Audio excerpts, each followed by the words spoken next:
Please welcome NBC News White House correspondent Kelly O'Donnell.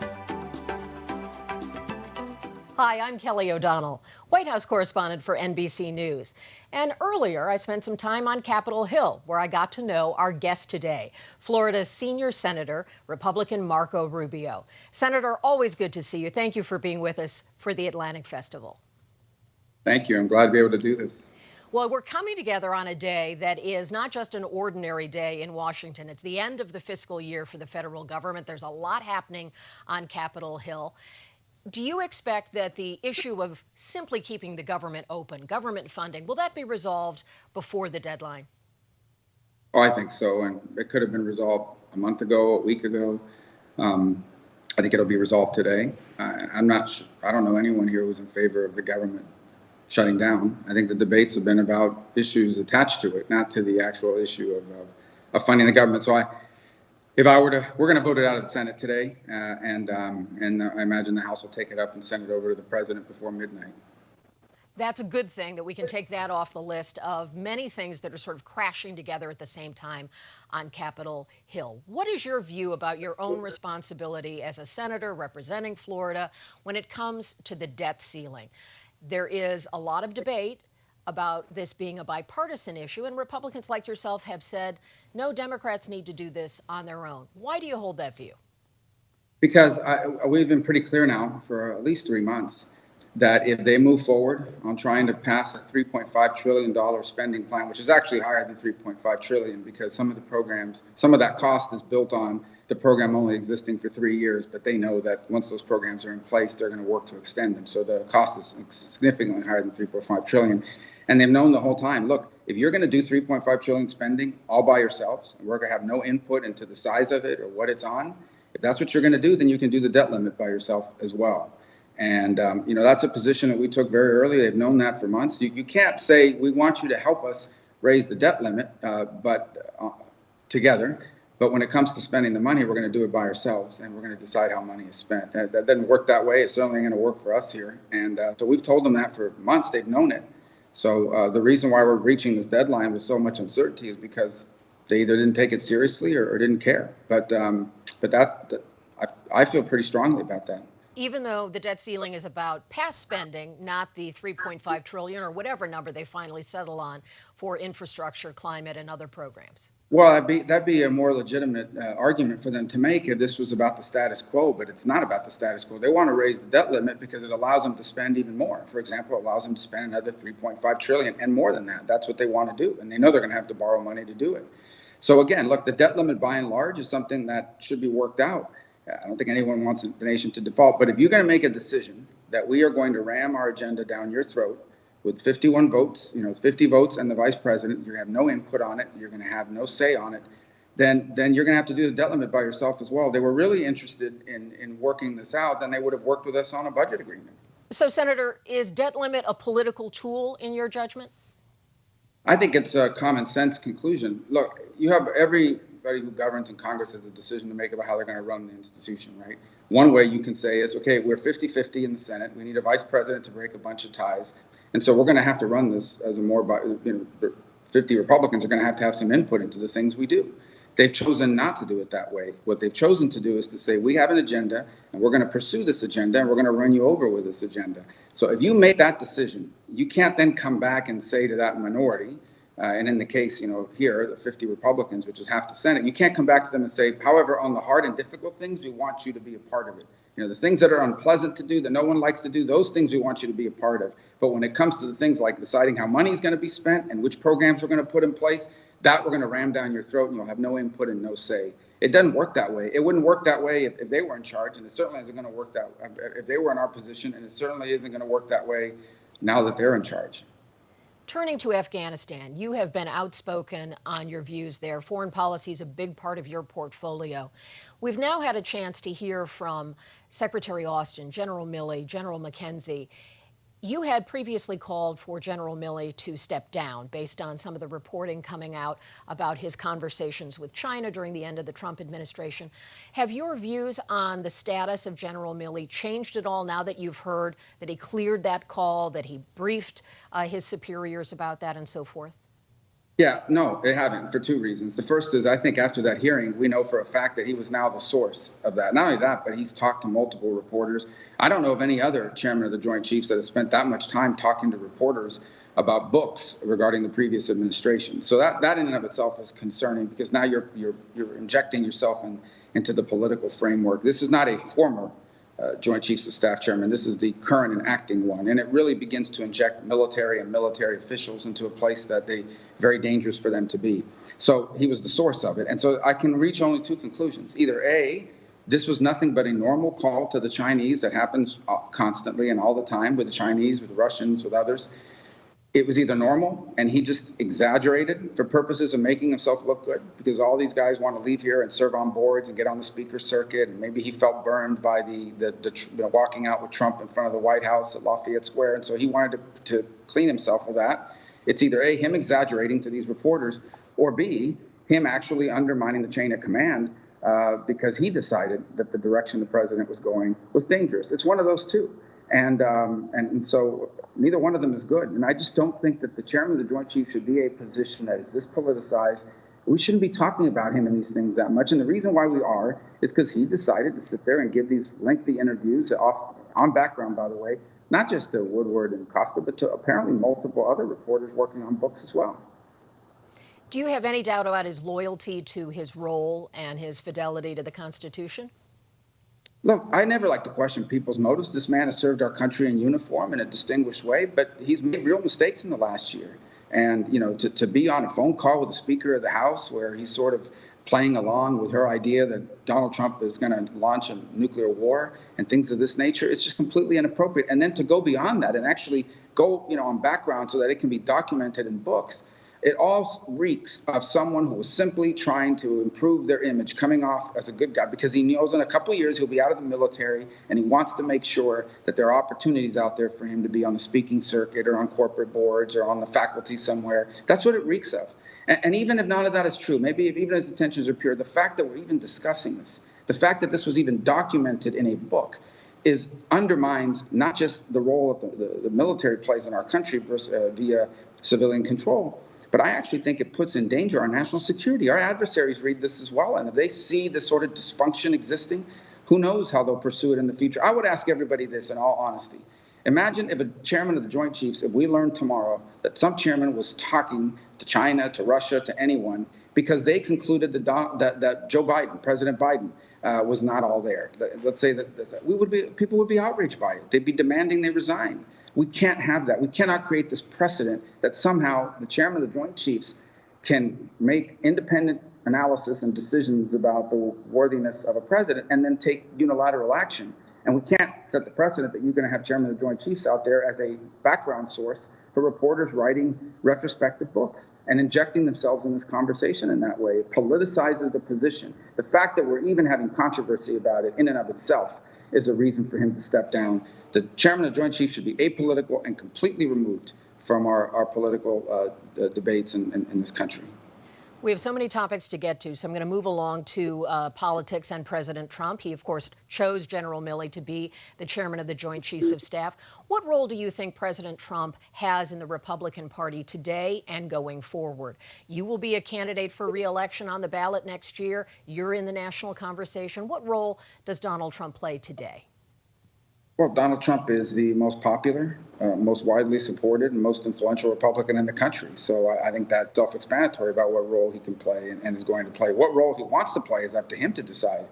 But you can't have someone who is the most popular, the most well-known, and the most influential Republican not be a factor in these races. It's just going to happen, and that's the way it is. And I think there are a lot of people out there, including in my party, and that strongly support the president, because even though they don't agree with him on every issue, they view him as someone who is willing to fight, someone who is willing to take the slings and the arrows of those who are unfair in their coverage of the conservative movement and Republicans, and was willing to stand up and fight.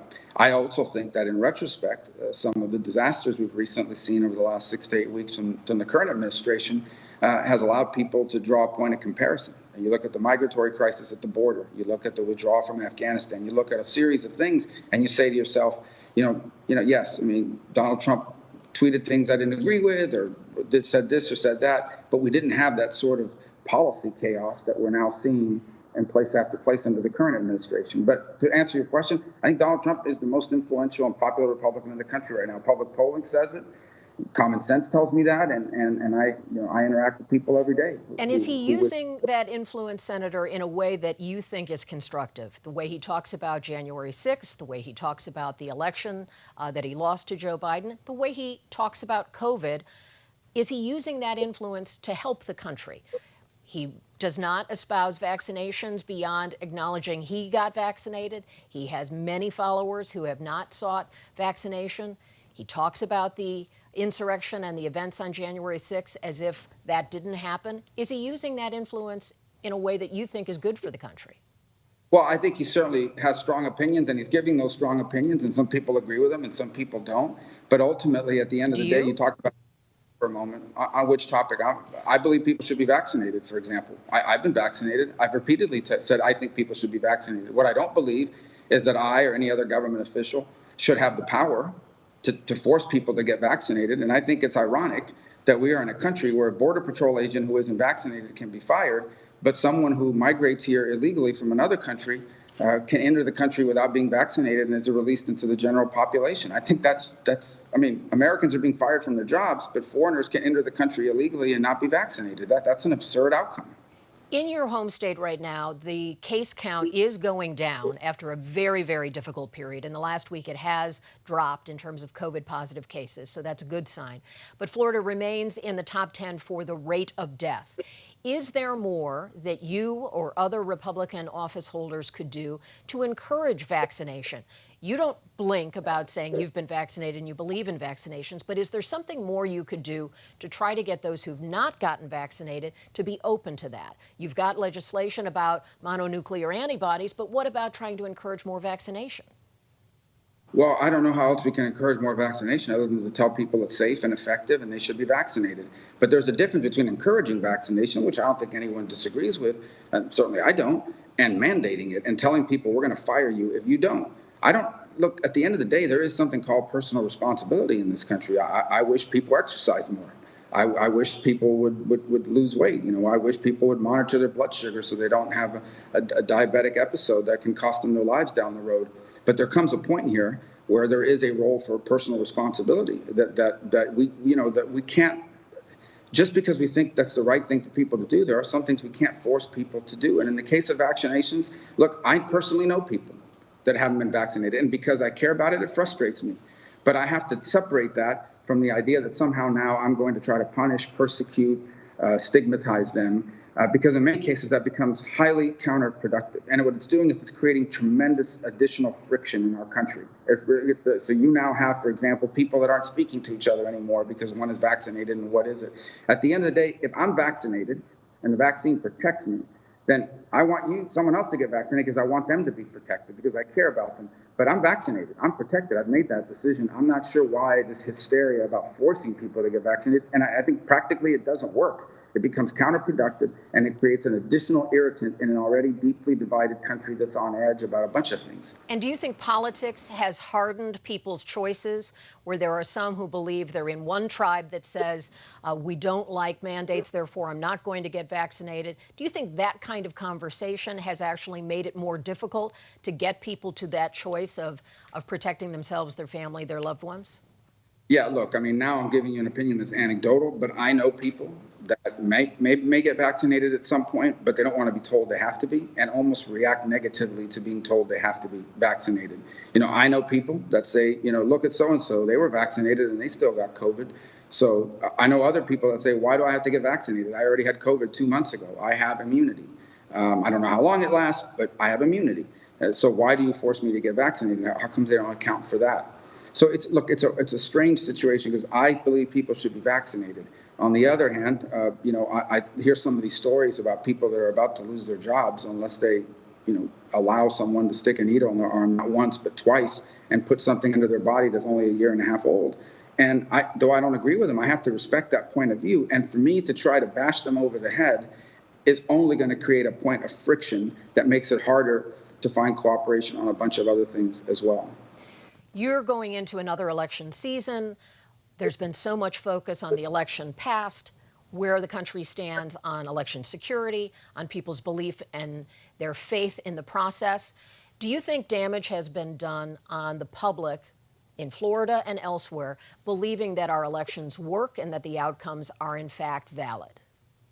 Yeah, and it's a long time building. I mean, I have a lot of experience in this issue being from Florida. I was in the Florida legislature. My first year there was right after the 2000 election, where there were people that openly argued that George W. Bush was not a legitimate president because of what happened in the state of Florida.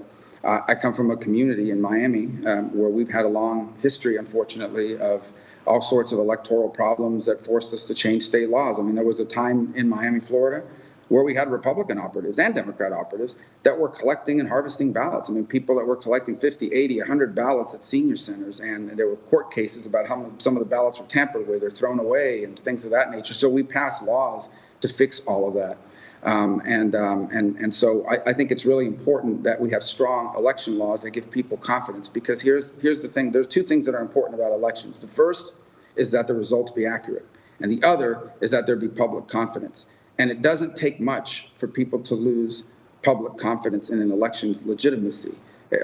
Even if it's only 10 examples and the margin of victory was 10,000 votes, that's all it takes, especially in this environment, and especially with foreign operatives driving some of this and with misinformation, to undermine public confidence in elections. So that's why election integrity laws are so critical and why they need to be in place. And I don't think it helps anyone to go around arguing that requiring an ID or putting a limit on deadline on when you can register or when the ballot has to be in, equating that to Jim Crow era laws and discrimination. I think it's frankly absurd and offensive. I'm a Hispanic man, all right? And I am perfectly capable of producing an ID in order to go vote, just like I have to in order to get on an airplane or cash a check or do a bunch of other things.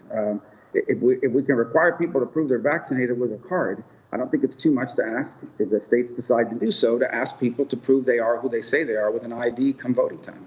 Do you have any concerns as a candidate for re-election that your election will in fact be valid and the public should trust the results?